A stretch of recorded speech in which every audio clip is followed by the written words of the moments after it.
Hello, and welcome to Protecting Children by Supporting Families. My name is Claire Luge, and I am the Executive Director of Prevent Child Abuse Arizona. This training was created in collaboration with Onward Hope and the Arizona Adverse Childhood Experiences Consortium, and funded by the Arizona Department of Child Safety's Office of Prevention. This training is a supplement to the mandated reporter training that you've likely already taken. That training, the mandated reporter training, was on how and why to report suspected child abuse and neglect. This training is how and why to support families in order to prevent child maltreatment from happening. The development of this training was informed by a few focus groups that we held with parents who have had experience with the child protective system here in Arizona, and also educators who are a large group of mandated reporters. And with the feedback that we got from this group, we have put together these slides, and we hope that this is going to be a useful training for you and helping you to be able to identify ways that you can support and strengthen families that you interface with. This training is designed to help people who work with children and families understand ways to connect families to resources and support in order to reduce family overwhelm, which is a term that we will define, and prevent child maltreatment from happening. Before we get into the content of the training, I have a reminder. And that reminder is that which makes us good at and committed to this work is also that which makes it challenging. And what does that mean? Our personal story plays a large part in how we interact with others. We, as helping professionals, are here because we are committed to making this world a better place. This desire comes from something that we've experienced ourselves or have seen within our community, or maybe what's happened in our families. Those experiences are what makes us great at what we do. And however, they can also be what causes our bodies to become activated. During this presentation, I ask that you are aware of how your body is reacting to the information being shared and support yourself in whatever you need in order to remain regulated. Here is what we will go through today. We're going to talk about the shared responsibility for child well-being. Who is responsible for making sure that children and families are well? We'll also talk about checking our assumptions about families, because we all have natural assumptions that we make about any person that we meet. We're going to talk about what it means to support families. We'll chat about finding resources and support for families. And lastly, we'll talk about how to engage families who may need support.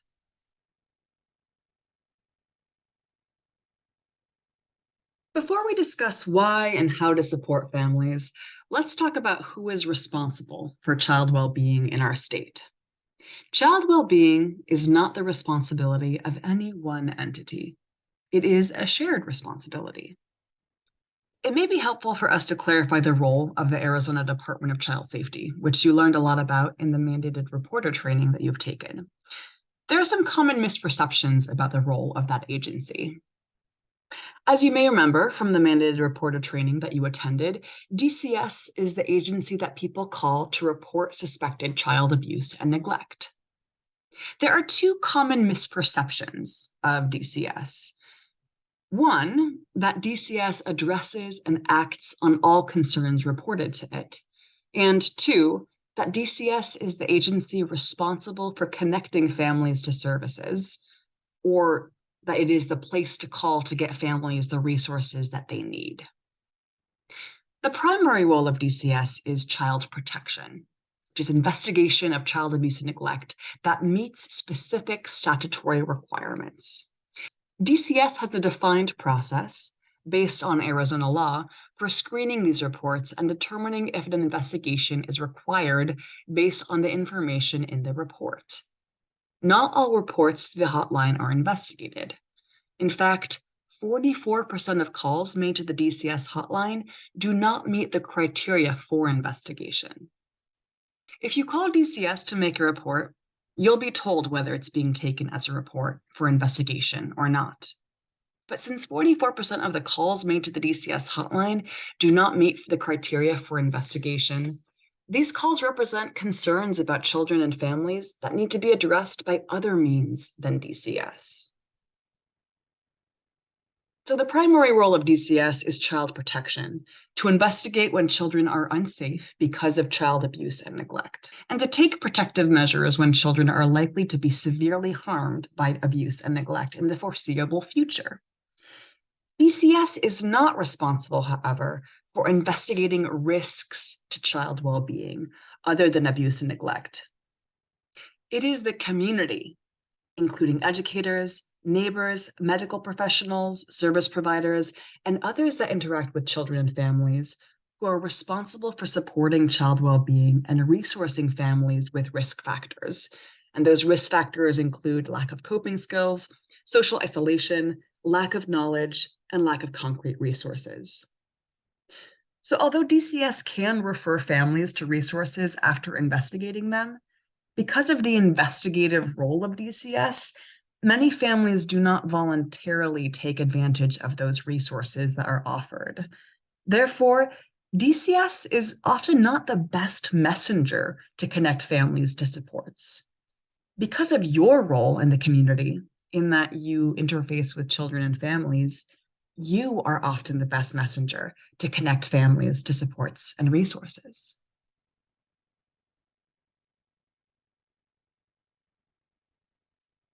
We do not want to discourage the reporting of suspected child abuse and neglect. The societal problem of child abuse and neglect, however, cannot be solved through intervention alone. In order to address the problem of child maltreatment in society, we need to get ahead of the problem. We need to prevent it. Fortunately, child maltreatment is largely preventable. Over 70% of calls made to the Department of Child Safety are for neglect. Lack of supports and resources contribute to the likelihood of neglect. The root cause of most child abuse and neglect is overwhelm or overload. When families experience multiple stressors from life challenges that overwhelms their ability to cope, this increases the likelihood of child abuse and neglect. And these things include inability to adequately care for children, substance use, mental illness, and domestic violence.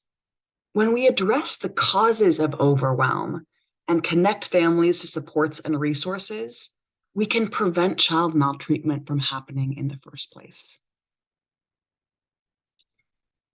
Let's watch this brief video created by the NSPCC in the UK that talks about this concept of overwhelm or overload. Remember, the word lorry means truck in British English. When a lorry carries too much weight, it can be overloaded to the point of breaking down. And when parents are burdened with stresses like poverty or lack of support, the weight of these problems can overload their mental and emotional capacity to take care of their children's needs. Over time, carrying and managing heavy burdens puts a strain on people and can weaken their ability to care for their children. And when an especially large burden is loaded onto a person who is already overloaded, such as the loss of a job or a relationship ending, it can cause a breakdown in care. However, just as we can unload an overloaded lorry by bringing in other lorries or moving some things by train instead, we can provide a range of different types of support that offload sources of stress from overloaded parents and improve their capacity to care for their children.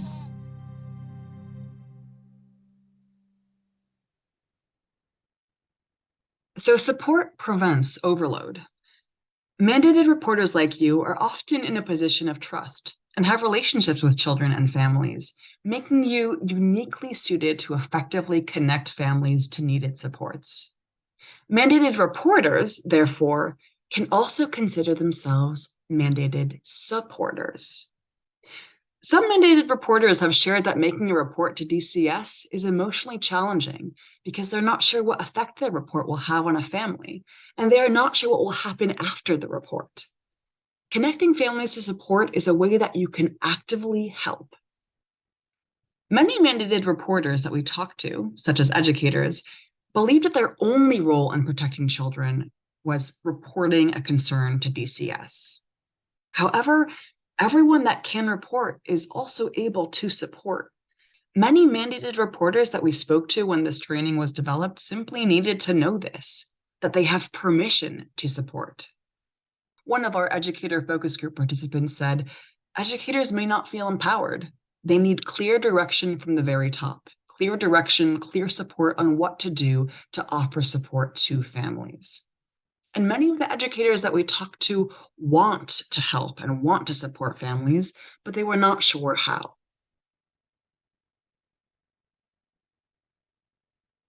Before that we talk about how to support families, we should first step back and examine the assumptions that we're making about them. Because assumptions guide our decisions, and we all need to make assumptions in order to make decisions. So right now, I invite you to look at this cartoon image of a family. This activity was created by the Children's Trust Fund Alliance, and it's meant to explore the lenses in which we view families. So looking at this image, I'd like you to think about what you see first. What do you see first in this image? If you were to walk into this family's home, what do you see first? So if this was a live audience, I would typically get answers like, well, the mother is smoking. She's smoking inside the house. That's what I see first. A lot of people say, oh, I see a knife on the counter, and I see a full litter box, and these fishing poles are in the corner, and they might get caught on something. And some people have a very discerning eye, and they say, gosh, I see that there's a pot handle that is facing out on the stove. I see that there are wires that can be tripped over. I see that there's medicine on the coffee table. I see that it's messy. And so they'll typically point out things that are safety hazards. That's not wrong. That's not wrong to notice those things. So then I'll ask, well, what are the other risks that you see? And people will typically say the things that I mentioned. They'll talk about scissors. They'll talk about hot beverages. They'll talk about the cupboard doors that are left open. Someone could bonk their head on it. Really, you could see a bunch of risks in this image. But let me ask you this. What are the strengths that you see in this family? What are some of the strengths that you notice? When I ask this question, a lot of the times I'll get answers like, well, I see that there are 2 fishing poles. And what that means is that this family does activities together, and that is protective. That's a strength.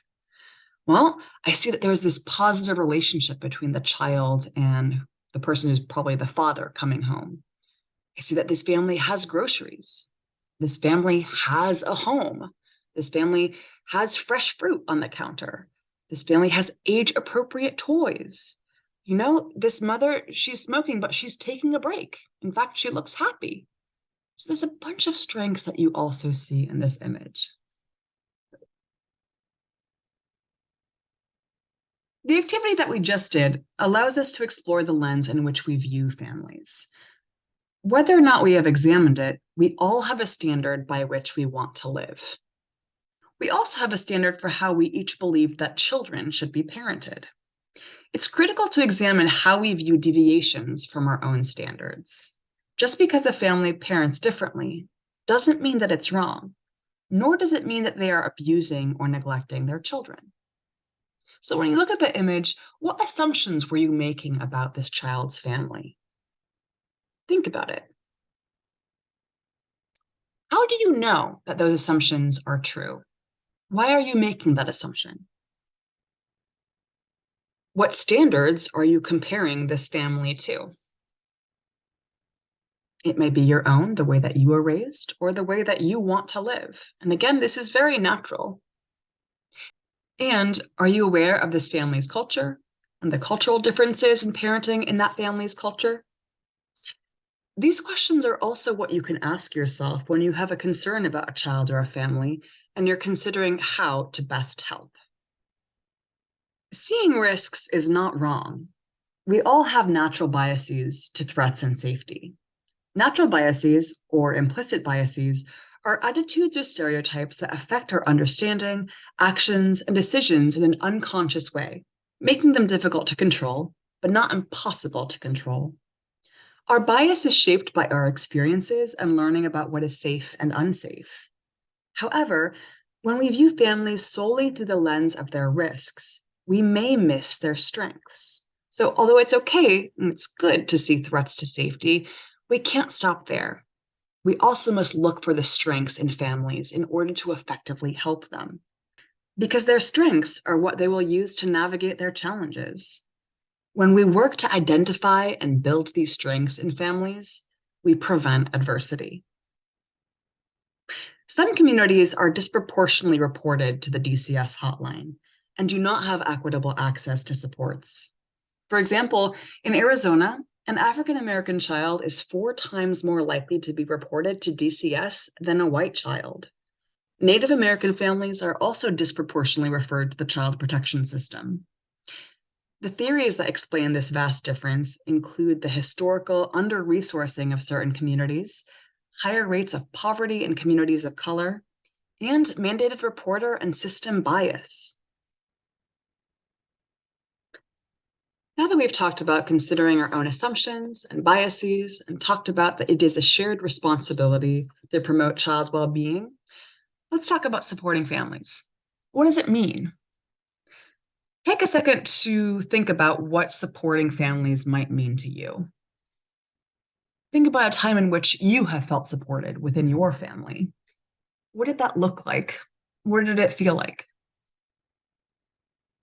Here are a few examples of what supporting families means. Supporting is seeing the best in parents and caregivers.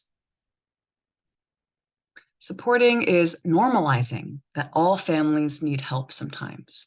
All families need support. Supporting is the continual practice of engaging families. Supporting is offering empathy and understanding. It's building a bridge of connection, really humanizing people. Supporting is connecting families to what they might need.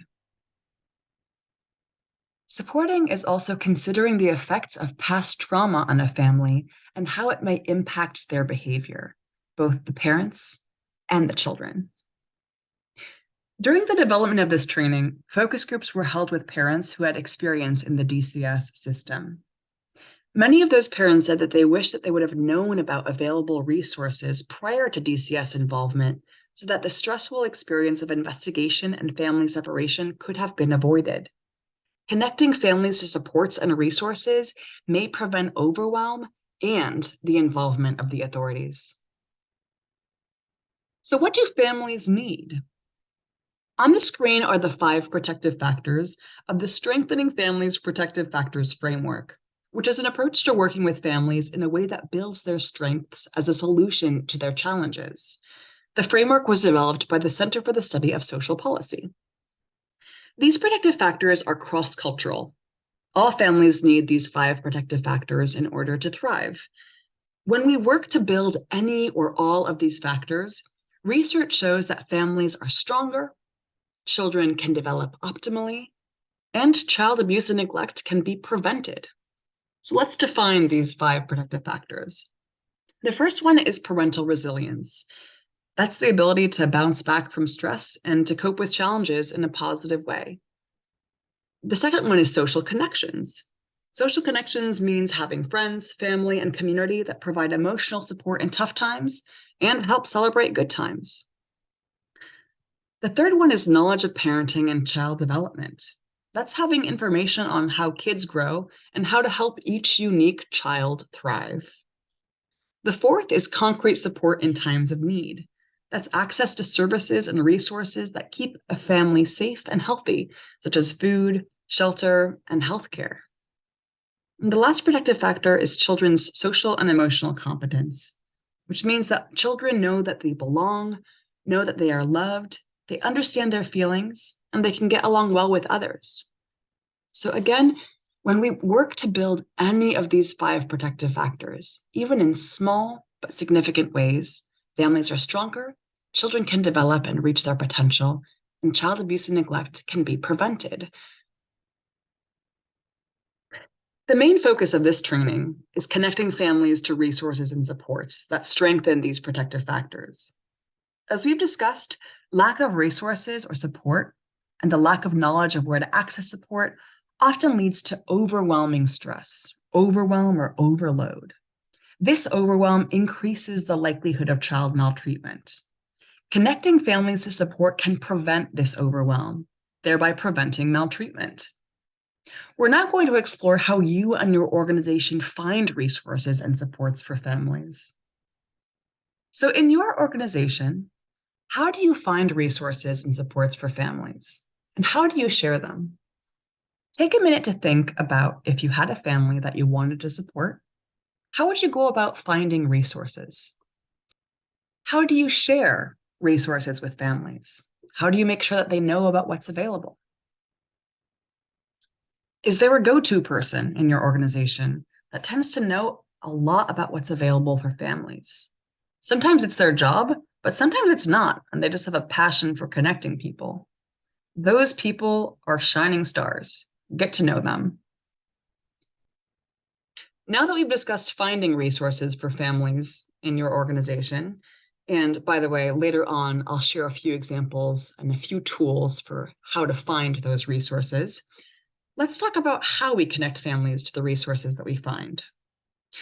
Simply giving someone a phone number to call in order to obtain a resource may not work. Why do you think that is? Well, sometimes reaching out and asking for help is hard.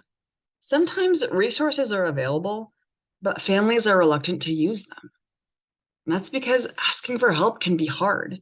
It can feel very vulnerable. And a lot of the times there's a stigma to help seeking in our society. And you can help with that. I'm going to give you a scenario to explore the challenge of receiving support and asking for help. So imagine that you are in a public restroom stall, and after that you're done using the facilities, you realize that there's no toilet paper. You can hear that there's two people who are washing their hands and chatting at the sink. So I want you to think, would you ask for help in this situation? Would you ask those people who are washing their hands at the sink for toilet paper? Think about it. What makes it hard to ask for help in that situation? Regardless of whether or not you said yes or no, a lot of the times when I ask people, when I give people this scenario, they say, well, gosh, it would be awkward to ask for help, and I don't like feeling awkward.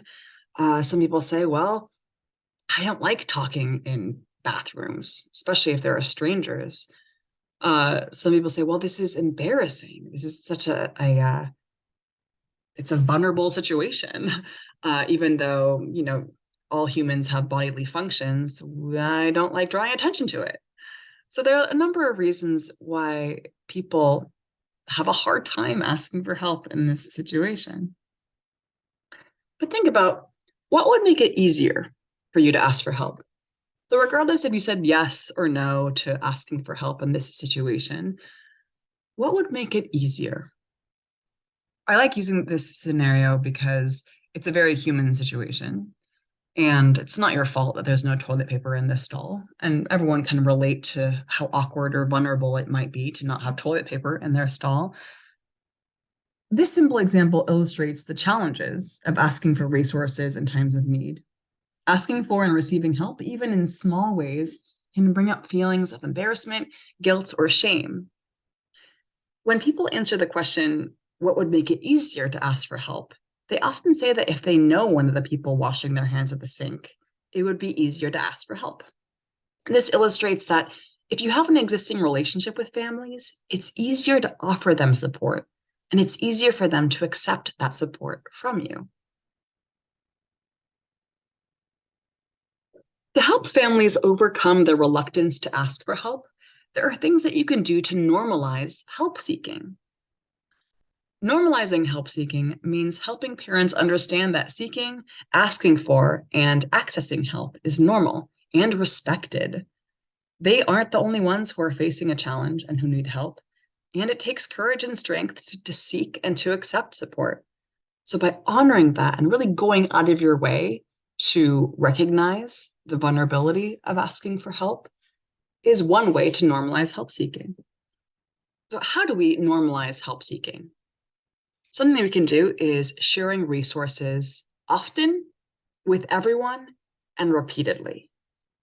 By constantly sharing resources, we are normalizing that needing resources and support is part of everyday life and parenting. So when we do it often, we normalize. With everyone. When we share resources with everyone, it helps people feel that accessing resources is normal and that they're not being targeted. They're not a family that needs support because everyone is being offered this. It destigmatizes the help seeking. It destigmatizes the support. And third, repeatedly. People may need to hear or see something several times before deciding to act. So sharing the same resource over and over may help parents take advantage of it. Here are some more tips for sharing resources so that they're accessed and used. By offering resources in these, quote, passive ways, which means ways that don't need a conversation, we're normalizing help seeking because we are making these things universally available to everyone. And remember, resources doesn't just mean concrete supports like food and housing help. Resources can also be opportunities to connect to others, like family social events, parent support groups, and volunteer opportunities. So here are some more tips.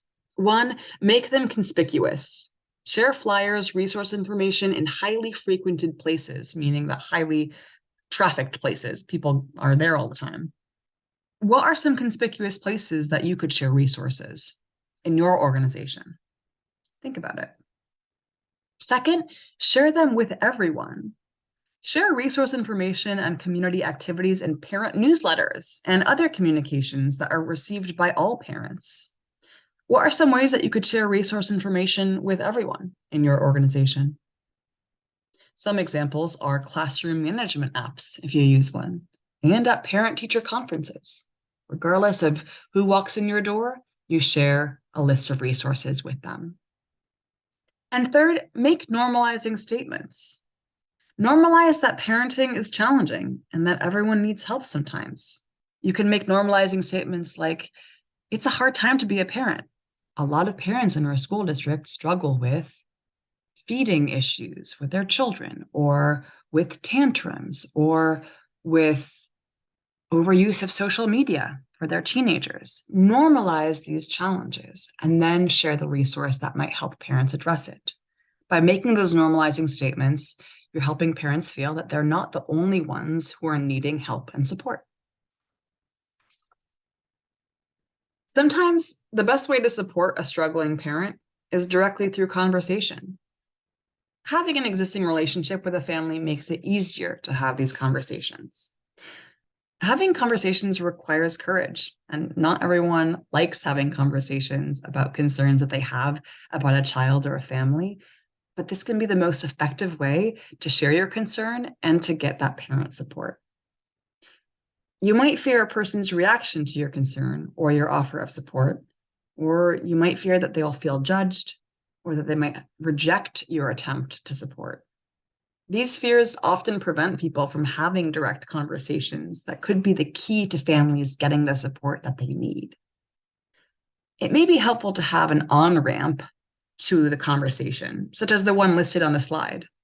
And the one listed on the slide is, do you have a minute to chat? I've noticed something and I'd like your perspective. So this, again, it asks for permission to talk to them, which is great. That is something that establishes a more neutral power dynamic because you're asking permission for their time to have a conversation. And saying something like, I've noticed something and I'd like your perspective.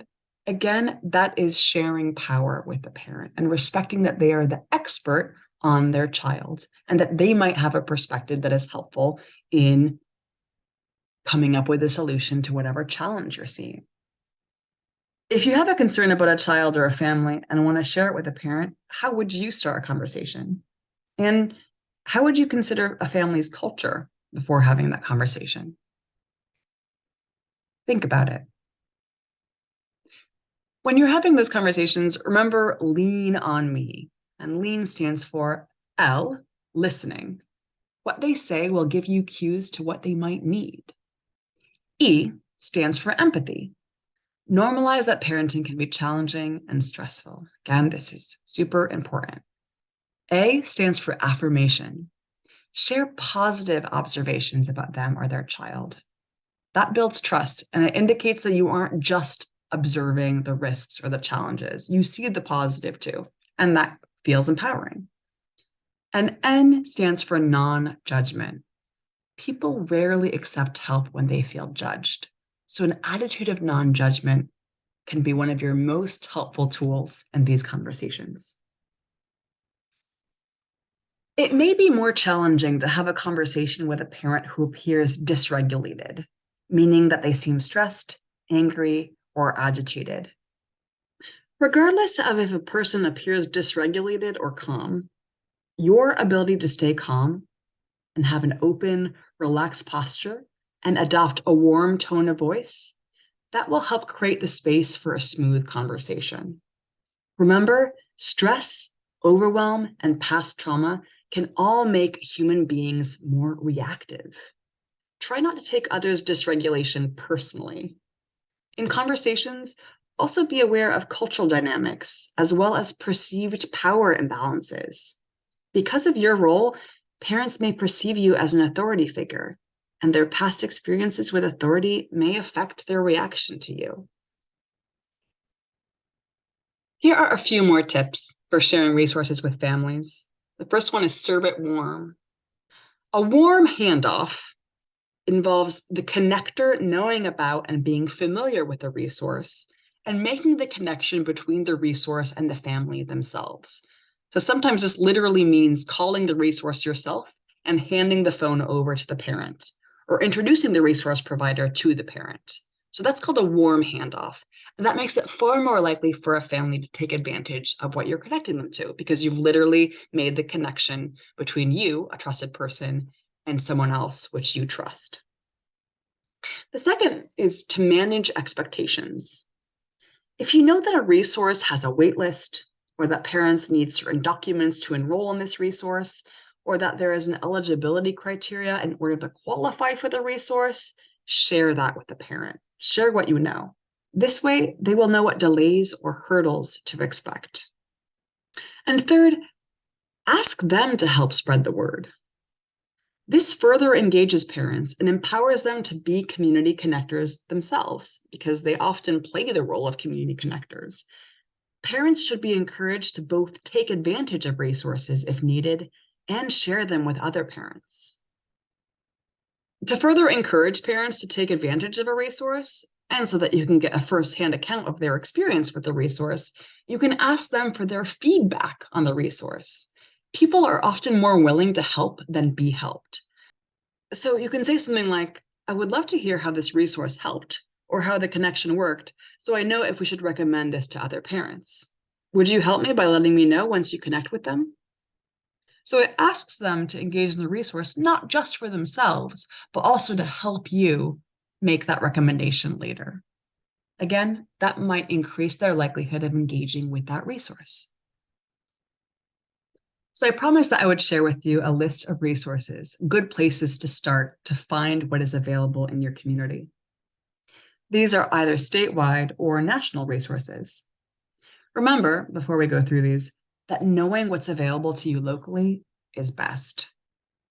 So the first one, 211 Arizona, is a web and phone tool that helps individuals and families find resources that are available to them locally and throughout the state. And that's available 24/7, 365, and you can go on that website. The second one is the Birth to 5 helpline. This is a helpline staffed by child development experts, available from 8 a.m. to 8 p.m. Monday through Friday. It provides guidance, support, and resources to any caregiver of a child age 5 and under. And nothing is out of the question. You can literally ask them anything, and they're fantastic. The third resource listed here is positiveparentingaz.org. This is a site where parents can find group courses in the Positive Parenting Program, which supports parents to manage challenging child behaviors. StrongFamiliesAZ.com is a site where you can find and refer families with kids under the age of 5 to a free traveling parent support specialist who will visit them in their home. It's a fantastic, best-kept secret. The National Suicide Prevention Hotline, 988, provides free and confidential emotional support to people in suicidal crisis or emotional distress 24 hours a day, 7 days a week. Next, the National Teen Lifeline, which you can find here, 602-248-TEEN. That is a teen-to-teen hotline that provides support to teens in emotional distress. The National DV Hotline listed here is a 24/7 hotline where people experiencing domestic violence can receive support and get connected to resources. The National Substance Use and Disorder Issues Referral and Treatment Hotline is a 24/7 hotline where counselors provide referrals to treatment facilities, support groups, and community-based services. And lastly, the ADE Peer Program for Educators, which is azeducator.org, is a free, confidential peer support for Arizona teachers. I highly encourage that you take advantage of that if you are an educator.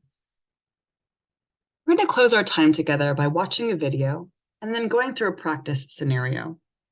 The video that we'll watch first is a rendition of a popular fable illustrating the meaning of prevention and support.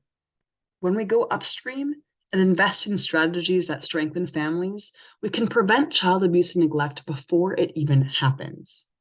While you're watching this video, look for the parallels between the story and what we talked about today, and we'll discuss.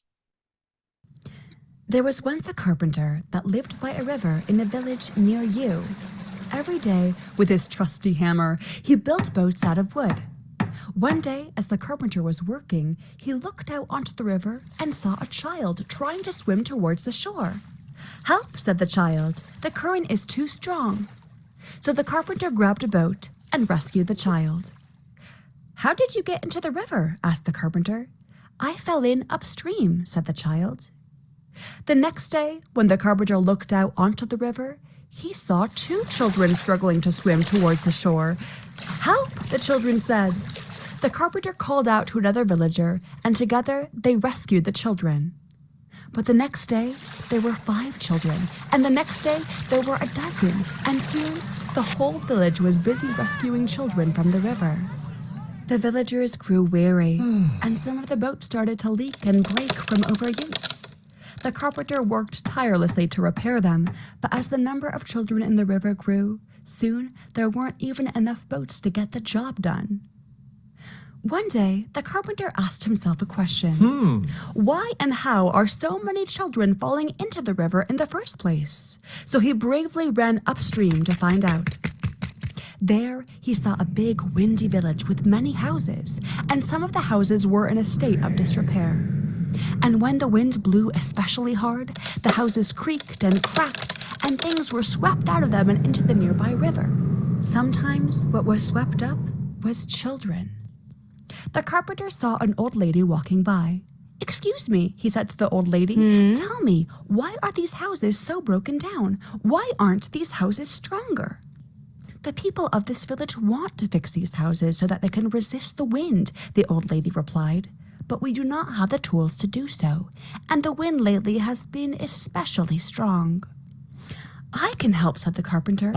And with the help of the old lady, he gathered the villagers, gave them his hammer, and taught them how to use it so that they could learn to make their houses strong when the wind blew especially hard and keep their children from falling into the river. Yay! Because you see, if we make the effort to go upstream and help build strong foundations there, we won't need to work so hard to rescue children downstream.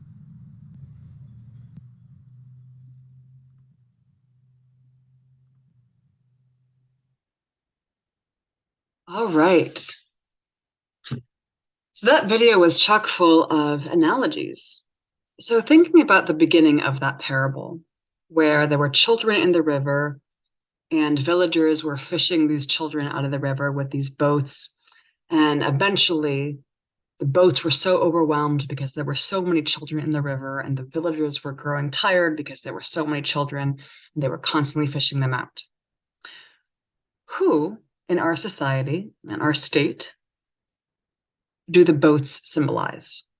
Who or what do the boats symbolize? Think about it. Well, these boats symbolize anyone who is working to support and protect children after harm has occurred. And this could be educators, this could be healthcare providers or law enforcement, and it could be Department of Child Safety workers. So going upstream, this carpenter goes upstream and finds a big windy village. And when the wind blows especially strong, the houses creak and crack, and children are swept out. What could the wind symbolize in this story? When it is especially strong, children are affected. Some of the answers that I get when I ask this question are things like poverty, things like substance use, things like mental health challenges. All of those things point to one big thing. We talked about it today, and that is stress. And more specifically, overload or overwhelm. So much like the wind, when stress is especially strong, if it is especially overwhelming, it is children that are going to be affected in families. So lastly, what does that hammer symbolize? So that carpenter gave this hammer to families. He taught them how to use it so that they could build strong foundations and keep their children safe. What could the hammer symbolize? The hammer symbolizes the tools, supports, and resources that we're able to give families so that they can build a strong, safe, and stable foundation for their children. So that is prevention. Preventing children from getting swept into the river so that the villagers need to fish all these children out of the river. We need to protect children by supporting families' ability to keep them safe. The last thing that we'll do together is a practice scenario to integrate what we discussed. I'll read the scenario and then we'll go through some questions. So imagine that a boy in your class often comes in complaining that he's hungry. And he says, Grandmom never has any food in the apartment. You started to bring in bananas for him to snack on when he says he's hungry, and he usually eats 1 or 2 per day. He also tends to wear the same shirt several days in a row, which can get rather dirty because he is very active at recess and playing with the other kids. He tells you his mom is always asleep when I get home because she goes to work at night. So thinking of this scenario, I have a few questions. The first one is, based on this scenario, what assumptions might you be making about this family? And again, be honest with yourself. It's not wrong to make assumptions, but what are some of the assumptions that you are making in order to make decisions about whether or not to support this child or family? Next, can you identify strengths in this family? What strengths might you hear in this story? What do you think? Well, when I ask people about this scenario, people will say things like, well, this mom has a job. She's working at night and she has a job. That is a strength. People also mention, this boy is very active at recess, and it sounds like he has strong friendships with other children. So he has those social and emotional skills, and that is a strength. People will point out this is a multi-generational household. Grandmom is present in the story. And although she might never have any food in the apartment, according to this boy, maybe it is food that he does not like. And this family also has housing. And a strength in this story is also you, this educator who is able to give snacks for this growing boy who is hungry. So that social connection and that support is a strength to this family, whether they know it or not. What resources or support do you think that this family might benefit from? Think about it. What might this family need? Is there a specific resource that you can think of connecting them to? So if you believe that you would connect this family to food assistance, what is a resource in your community that you would connect them to? Or who would you ask in your organization for help in finding a resource for this family? And lastly, how would you choose to connect the family to support? If it's through a conversation, what would you say? If it's through another means, what would you do? Would you share it in a newsletter? Would you share it in a note home? In a note home to all children to make sure that all families have the same resource and that you're normalizing that help seeking? How would you offer support to this family? Thanks for going through that scenario with me and for your attendance and participation today. I hope that this training helped affirm that people like you can be powerful agents of connection and support, that you're not just a mandated reporter, that you can also consider yourself a mandated supporter. My contact information is on the slide, and I want to thank again the Arizona Department of Child Safety Office of Prevention, Onward Hope, and the Arizona Adverse Childhood Experiences Consortium for their support in putting this training together. The last thing I'd like to leave you with is this quote from a Lean On Me AZ participant. And Lean On Me AZ was a project that we did in which we held focus groups of community members and asked them for tips and tools on how to support and strengthen families in their community. And one of them said, parenting is a partnership between parents and the community. Parents may be able to survive on their own, but in community, they can thrive. Thank you for helping families thrive in your community. Bye.